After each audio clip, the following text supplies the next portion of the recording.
ఇప్పుడు మనకు తెలిసిన విషయం ఏమి అని చెప్తే ఏ దానికి కూడా మెడిసిన్స్ ఇస్తాండారే కానీ రెమెడీ చేయడం లేదు. కరెక్ట్. మెడిసిన్ కు రెమెడీకి ఏం రెమెడీ లేదు, అసలు రెమెడీ లేదని చెప్తున్నారు కదా. రెమెడీ రెమెడీ లేదంటున్నారు. లేదు అన్నదానికంటే దారులు ఉన్నాయి. ఓకే, దారులు ఉన్నాయి. ఆ దారి ఏమి అని చెప్తే ఫస్ట్ వచ్చేసి మిమ్మల్ని మీరు మీ లోపల ఉండే ఇన్నర్ ఇంజనీరింగ్, ఇన్నర్ బేబీ, ఆ బేబీ మీ బిడ్డను మీరు ఎందుకు డ్యామేజ్ చేస్తా అన్నారు.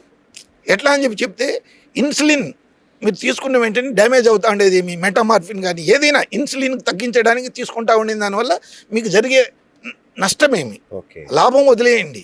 లాభం గురించి ఫస్ట్ ఆలోచించేసేది వద్దు. నష్టమేమి, డైరెక్ట్గా మీ కిడ్నీలు పొడతాండయా, హార్ట్ అటాక్ ఖచ్చితమా. మీరు ఒకదానికి పోయి 2 తెచ్చుకుంటా అన్నారు. ఎందుకు చేసుకుంటా అన్నారు? అలా అవసరం ఏమొచ్చింది? మనకు కావాల్సింది ఏమి? ఇన్సులిన్ తక్కువ కావడము.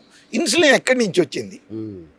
ఫస్ట్ వచ్చేసి ఇన్సులిన్ డైరెక్ట్గా ఆ ప్యాంక్రియాస్ వచ్చేసి లివర్ మీద డ్యామేజ్ అది ఆధారపడి ఉండేది. ఆ లివర్ వచ్చేసి బ్రెయిన్ మీద ఆధారపడి ఉండేది.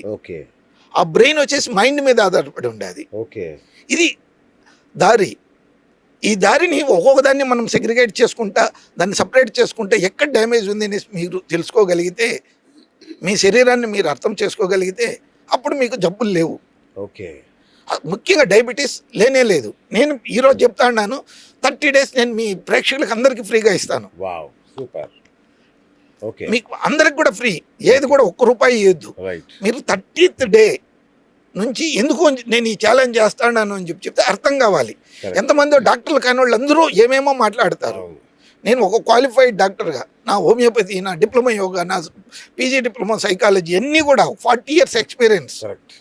వీటన్నిటి ద్వారా నేను చేసే ఒక అద్భుతమైన ఛాలెంజ్ అని చెప్పి కూడా నేను అదే తెలుగు మాట్లాడేవాళ్ళు ఆంధ్ర తెలంగాణ మన అది దీంట్లో అన్నిటికంటే కూడా బయట ఎక్కువ మంది ఉన్నారు తెలుగు వాళ్ళు. మనం తెలుగు అని చెప్తే మనం ఈ 2 స్టేట్లు మాత్రం తీసుకుంటాము. నాకు తెలిసిన వాళ్ళు ప్రపంచంలో ఉన్న ప్రతి తెలుగు వాళ్ళకి సంతోషకరమైన విషయం, పెద్ద శుభవార్త ఇది.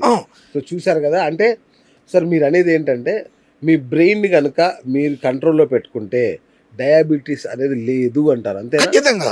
అది ఎలా ఏమనేసి ఒక్క రోజులో చెప్పేసి ఒక సైకాలజిస్ట్ గా చెప్పి ఒక ట్రీట్మెంట్ గా చేస్తే కాదు.